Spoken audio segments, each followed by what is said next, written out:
Hello, Durango community. This is Alan coming at you with another Durango video. And, oh, so I don't got any sound. Alright, well, I am coming at you with a 10 best tips for new players. And I'm going to start out with the first one because pretty much I've already gotten past this part in the game. And my first tip for any new player that is playing this game is that don't worry too much about which class you pick when you get into the game initially. And the only reason I say that, oh, there it is, there's the sound, jeez. So anyway, I say that don't worry too much about your class, because a lot of people are on the train and they're sitting there waiting and going through each person, being very concerned. Because when you get in, and I'll show you here with my skills, you level up your skills pretty quickly. The only thing when you pick out your class at the beginning is it makes that skill level 20 to begin with. It doesn't mean that that's the only skill that you can specialize in, and you can pretty much pick out which one you want to specialize in, and I'm doing that right around now anyway, since the SP points here in the top right, and here I'm just using my right here at the very top right. SP points are what you use to unlock your different skills as you level up, and you can choose which ones you do and do not want, and you can unlearn them. So it doesn't mean that anything is ever 100% set in stone.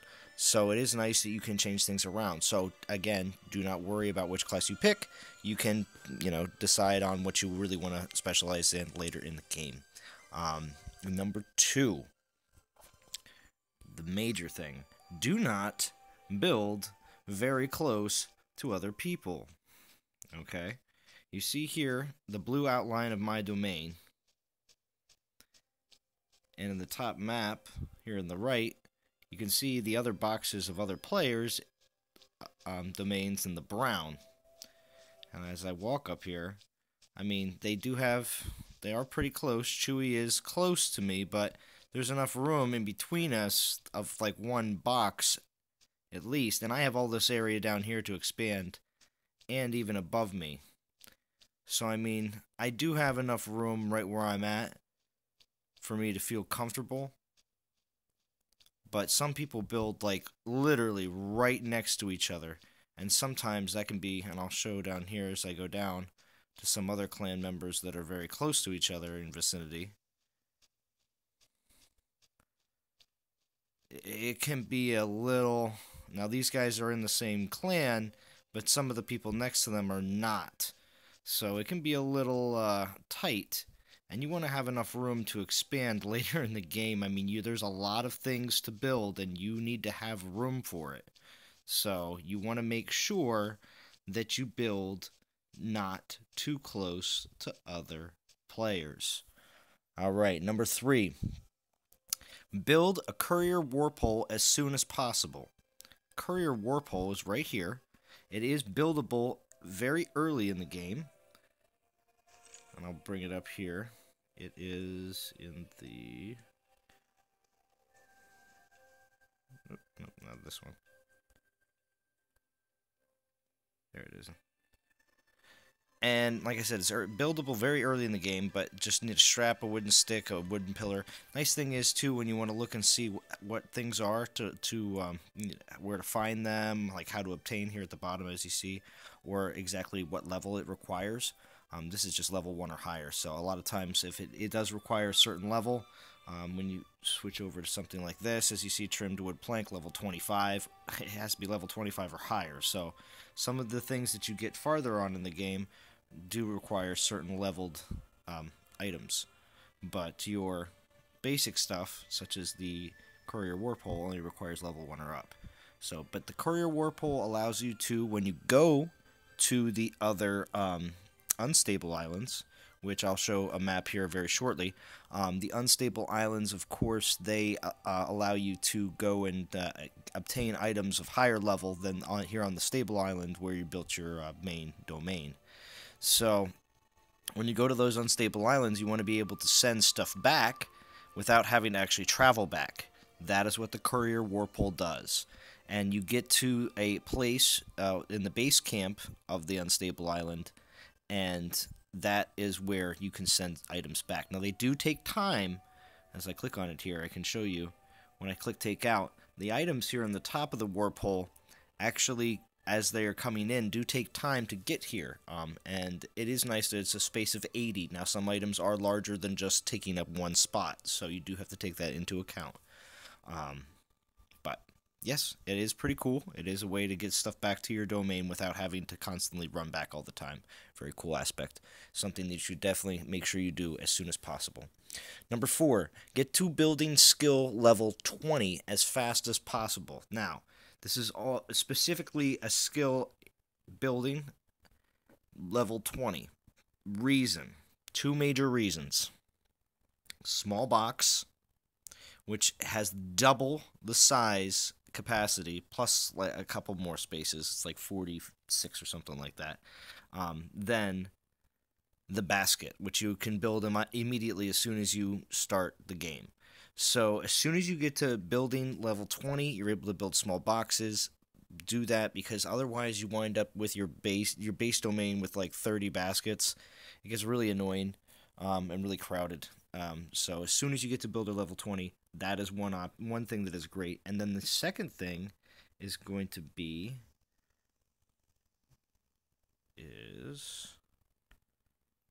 the furnace.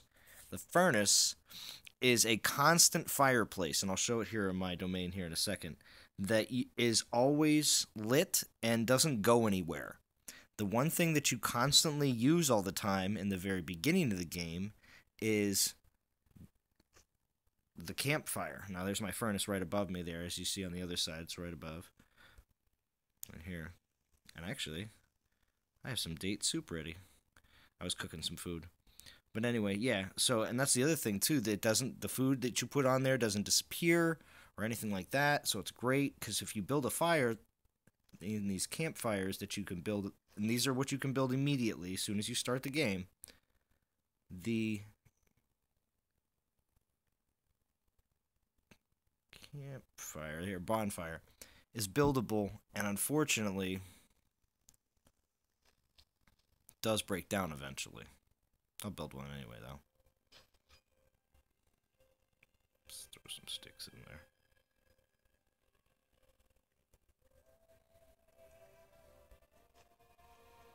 And this fire is what you use until you get to building level 20 to be able to build the furnace. Because the furnace, again, does not go away. It's a huge thing right there. So, tip number 5. That would be pay your rent. Now, you're going to say, Zalon, what are you talking about? Your personal domain actually costs a constant rent. As you see here in the middle, it says, and what I mean by that is 6 days, 2 hours is left.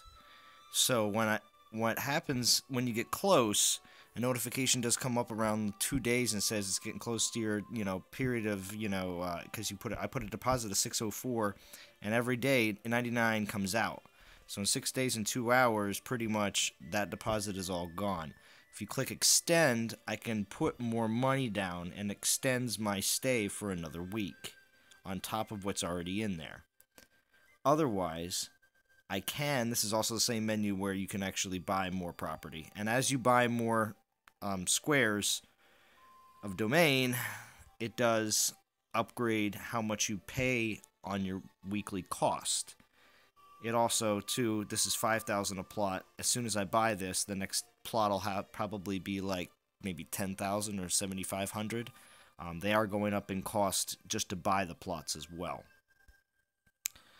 But yeah, so you don't, because there are people that the game has been out for a long enough period of time in beta that some people have already lost some of their domains because they did not pay and extend their period.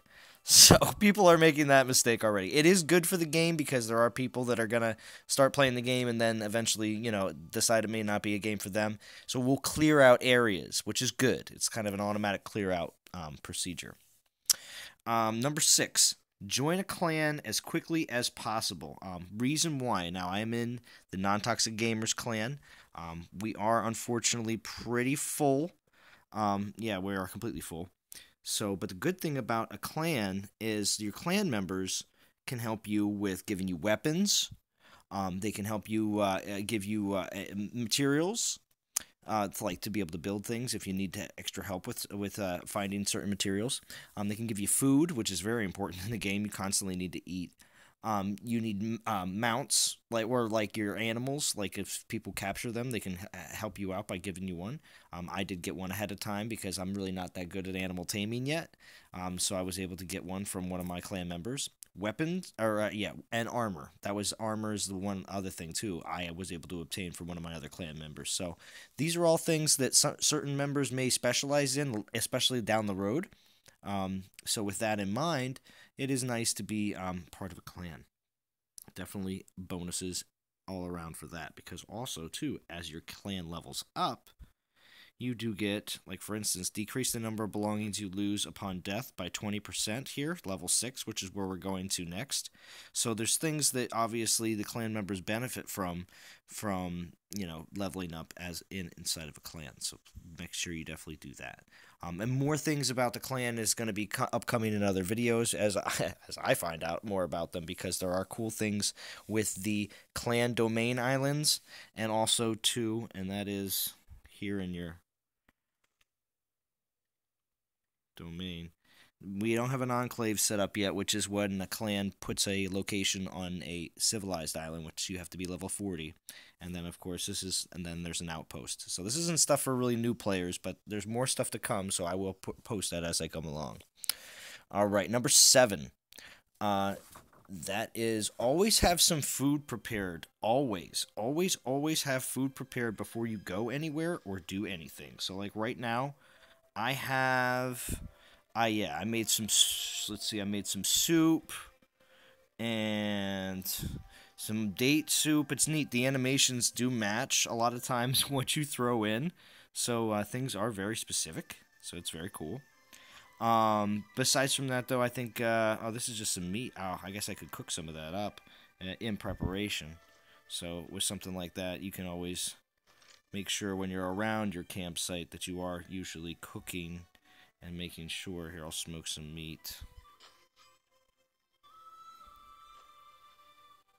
So that you're doing stuff all the time when it comes down to that. I usually have something always going on my furnace as well. I do enjoy, you do want to raise up in your food making skills, because the better food that you make, the higher, the more benefits that'll give you. And the benefits from eating food are giving you more energy to do things. So it is very, very beneficial. It's probably going to be one thing that I'm actually going to specialize in, but that's just my own choice, because I just like a lot of the food aspects that what you can make here in the game. There's a lot. So it's just making food. So, but it's always something you have to do to just make sure that you survive out there, because if you're not scrounging around with a group, you need to make sure that there's other people around there, that you have food on you, that you're able to I'll throw a poached, oh, that's a poached fig. That's already a fig that was already poached. No, we won't use that one. We'll throw a caterpillar in with some water in the wooden pot. There we go. I'm going to boil that up. It's going to make another soup. With caterpillar soup, basically. Funny. Anyway, so, and on to the next one, which would be number 8, would be Tame a Dino, which is another very cool aspect of the game. This is the dino I was able to get from one of my clanmates who had captured him. You can summon him. Here he comes. He does have a bag, which allows him to carry, no, he can't carry a lot, but he can carry a little bit more, so you can some pets do have bigger capabilities, so oh, he's hungry, that's the other thing, too. You got to make sure you have food to feed him. So what do we give him? We'll just give him some raw meat, because they're not that picky.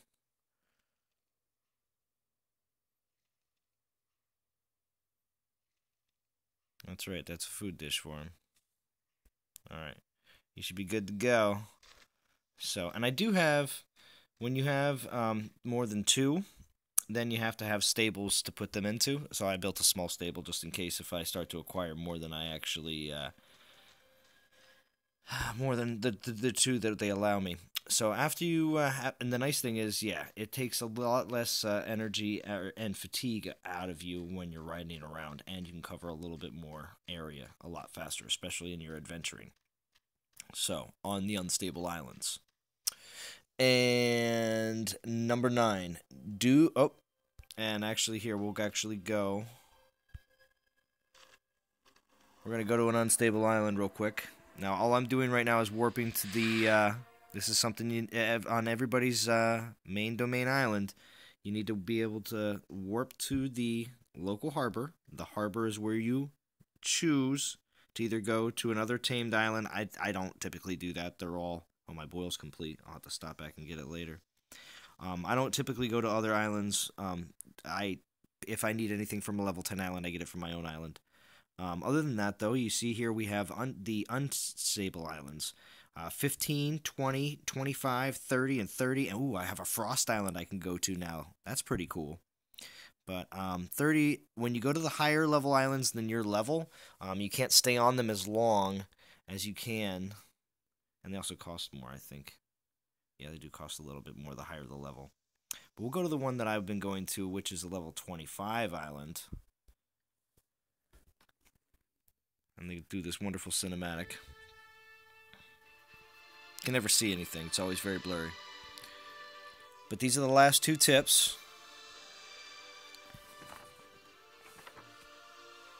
So bear with me. As we go to the unstable island, I'll just show off just the one thing here that a lot of newer players need to see, that when you go to the unstable islands, how important these base camps are.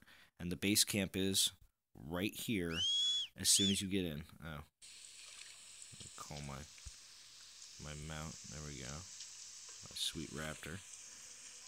And when you get in, you'll see that right up here, this fireplace right here is going to be better than any other, than your actual fireplace bonfire that you can build.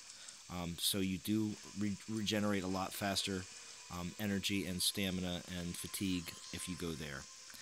There are in these base camps furnaces, looms, and basic workbenches for you to use. So it is nice. You don't have to craft them yourself. But what I wanted to talk about in the base camp that's very important, that every new player should know about, is this. These are the communication centers. And this is the number 9 tip. Use these, the communication center, to go on these missions. And as you can see, it gives you influence with the group, each one of these individual groups, plus T-coins, plus experience, a lot of it. And at the bottom left, right down here, you can claim a reward for today's first mission. The first mission you complete per day will provide more rewards than usual.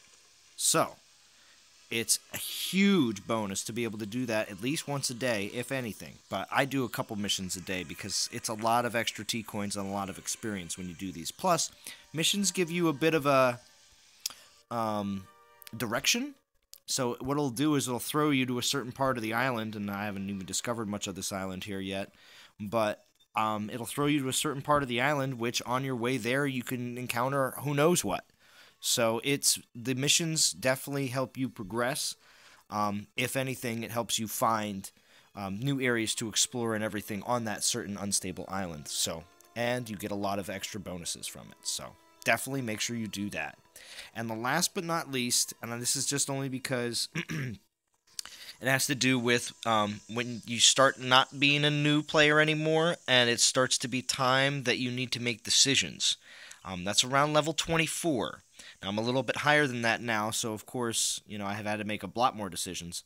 But there are certain skill areas, you see the ones with the yellow dots next to them, that have things that I can unlock, but I've chosen not to.